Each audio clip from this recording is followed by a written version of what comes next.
Si Bongbong Marcos ay tau-tauhan lang ni Lisa. And actually, I called her a bitch in some of my interviews because she is one. Pananagutan mo yan. Di ba? Whatever happens to us, pananagutan ng presidente niyan. But the problem is, he's not in control of this government. It's the wife that is in control of this government. It's the wife that is in control of this government. You see, ladies and gentlemen, we are treated to the spectacle of a person running the office of the presidency but did not file a certificate of candidacy. Hindi naman nag-file yan ng certificate of candidacy yung babae na yan eh. Pero siya nagpapatakbo ng presidency. And we are at her mercy. Kung may mercy pa sa puso niya. Diba? So, hahayaan ba natin to na magpatuloy? Oh.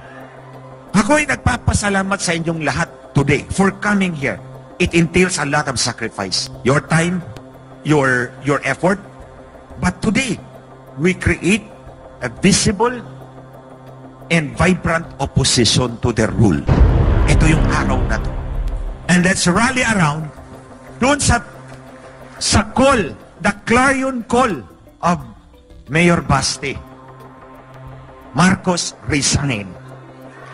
Marcos resign. Marcos resign. Wala kang silbi dyan. Ang asawa mo ang nagpapatakbo sa bansa namin. We did not elect her.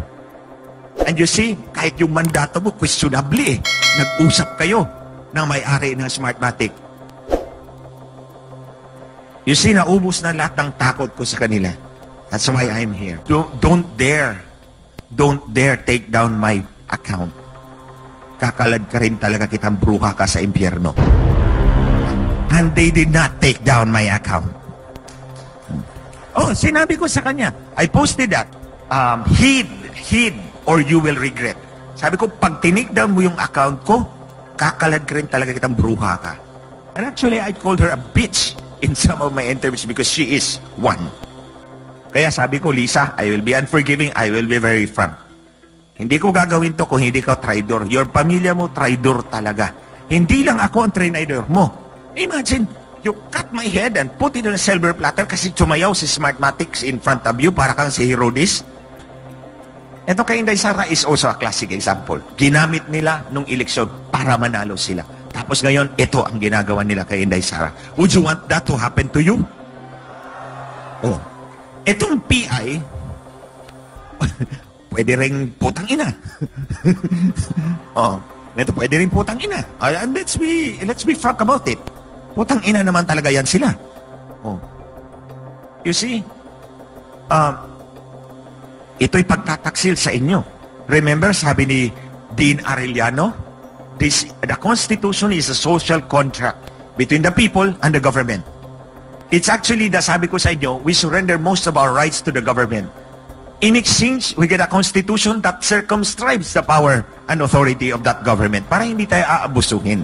Tapos ito, papalusot nila yung PI para mabago yung constitution para mananatili sila sa pwesto. I think yung PI niya is a recognition that Tambi is not going to win anyway. So kailangan nilang baguhin yung konstitusyon para mapanatili yung pag-hold on to power until umabot of age yung anak at maging pangulo. Because pre-namis yan ni Lisa sa kanya. And Lisa will get what she wants. Isa sa kanyang mantra sa buhay is, consider it done. Pag sinabi niyang consider it done, gagawin niya ang lahat. Matupad lang yung kanyang pinangako sa iyo. But of course, only if you are still useful to her. The moment you lose your utility, wala ka nang gamit sa kanya, ibalibag ka na. Itapon ka ng parang basura. And this is SMNI. Oh, SMNI. Oh. So, nangyari sa'yo, sir. Hindi lang naman sa'yo. Ako, marami tayo. I'm sure, maraming biktima sila rito. Now, ito ngayon. Yung PCSO na palaging nananalo. Ang yung mga malalaki, napapanalo, di ba? 1.7 billion ang napanalo sa loob ng isang buwan. Tapos, edited pa yung nanalo. Tapos sabi niya, ito sabi ni Lisa Marcos, di ba? Hi, we love you, Mel. Should I call you Mel? Hi Mel, should I call you Melyonario? Sama-sama tayong babangon muli para maging milyonaryo. Tingnan mo, she really has a knack of incriminating herself and others. Sa akin, inamin niya, magkikita sila na may-ari ng Smartmatic. Inayos nila yung eleksyon. Eto naman, binuking niya si Mel.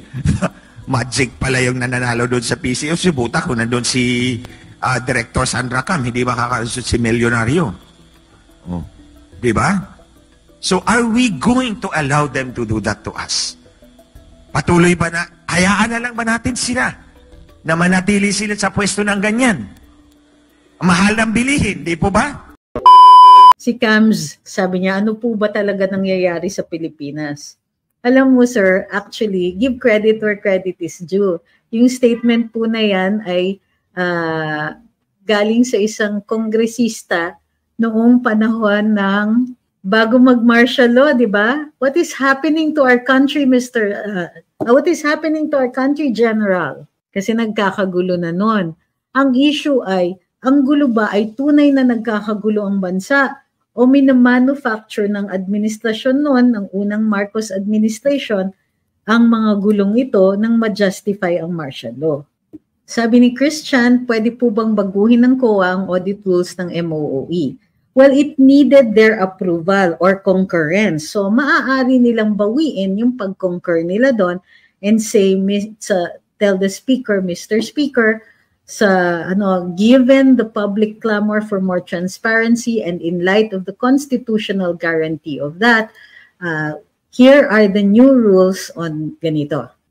You may need to recalibrate or rethink Resolution Number 10, Series of 2011. Sabi ni Harold, di ba napaka-importante ng meeting nila sa bahay ni Speaker? Paano niya makakalimutan yon? Special event na kasama ang Speaker, sadyang mga sinungaling sila. Sabi ni Becky Party, 20 million daw po ata per district yung yung administrative at advisory help. Suki, come here. Suki. Si Suki ba to? Nasa loob? Okay. Yung isang cat ko kasi nanganak. Ang cute ng kittens. Tapos sabi ni Mel on the go, may entertainment house si Mr. Onyeta. Sabi ni Del 19, ang masasabi ko lang ay nasa exciting part na tayo. Oo nga eh. So may ilan naman dito na naghihikayat ng pag-resign ng presidente. Para dun sa mga nagagalit sa mga statements na gayon, intindihin niyo po na ang paghihikayat ng resignation ng kahit na sinong opisyal ay legal at bahagi ng ating karapatan o kalayaan na magsalita at magpahayag at humingi o magpetisyon for redress of grievances. Huwag po kayong magagalit. We're all entitled to our opinions. Bukod pa dito, huwag naman po natin sasabihin na na kailangan ikaw ay magaling na tao para humingi ng resignation ng isang pangulo. Kasi, ang Pangulo, tayo po ang naglagay niyan sa kanya sa pwesto. Mga boto natin ang nag-empower sa kanya para dyan siya tumira, panandalian sa Malacanang. So, huwag po sana silang kumbaga, huwag gawing personal yung issue na yun. Alam mo, Carlos Miguel, ilang beses mo nang pinost yan sa wall na kung magkamag-anak ba si Ado at saka si Attorney Ahmed. Bakit po importante ito? At ba na magtatanong ka ng ganyang kapersonal? Pero ang totoo niyan, halos lahat ng paglinawan ay magkakamag-anak. Kaya lang, ang tanong is how close or how distant. Sila distantly related at best. Wala pa silang nakikita na congruence. Ngayon, you tell me, why is that important? Sabi ni Becky, what's your take na andun si Congressman Marcoleta, which the majority of the representatives snubbed the invitation of the Senate? Kasi kailangan po nito, hi Eric, kailangan po ng representante ng Kamara de Representante para kahit paano may boses sila doon. Otherwise, madidihado sila talaga. Diba? Sabi ni Happy, dapat mag-resign na yung speaker, malaki na kasi ang gulo na nagawa ng People's Initiative. Well, totoo naman. Sabi ni Mang Temyong, magandang gabi po. Sabi ni Ricky, Kay Speaker, sila lang naman nagluklok sa pwesto, hindi kaming taong bayan. Pero, totoo din yun. Kaya nga yung pananawagan na mag-step down siya, well, pwede naman tayong manawagan in the interests of the people. Not because we voted for him, pero dahil salungat na din sa interes ng taong bayan. Sabi ni Jean J, andun si Kong Marcoleta kasi in-invite siya ni Senator Amy. Sabi ni Michael Garcia, still not enough to convict or oust BBM, file evidence to give to Amy for impeachment. Mr. Garcia, kung sasabihin ninyong not enough to convict or oust, sasabihin ninyo po kung ano yung standards ninyo. Kasi, iba naman po ang standards kapag public uprising. Diba? So, oust yung sabi mo Sabi ni Marcelang Bahaghari, Ma'am, ano pong masasabi ninyo na si CGMA nasa Marcos Rally? Ano pong indikasyon para sa inyo? Para sa akin, hindi na siya ganun kahalaga Kasi, unang-una, nagkaroon ng issue between the Vice President at Speaker Martin dahil dinipensahan ni VP Inday si former President Arroyo. Pero, after natanggal siya as Senior Deputy Speaker, she was very Mrs. Arroyo was very conciliatory to Speaker Martin.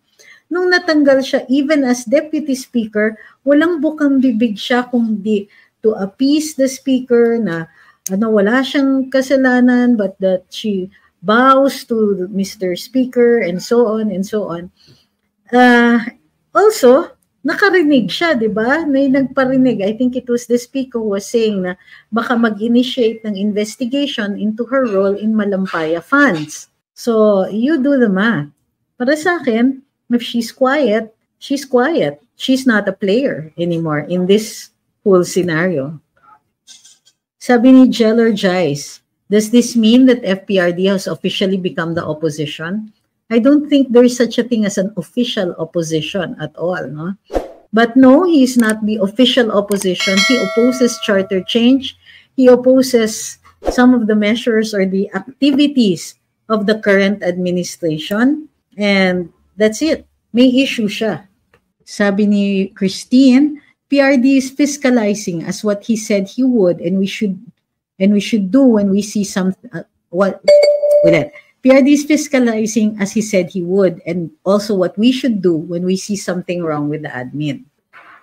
Sabi ni Nice Atienza, is this all about frustration of lower house on Chacha, CONAS being dumped by the Senate, or they believe that being parliament will boost the economy? Medyo madami ang intentions na sa hearing kanina. I think the House hasn't gotten its act together yet. Kasi nga, they just keep saying kailangan baguhin ito.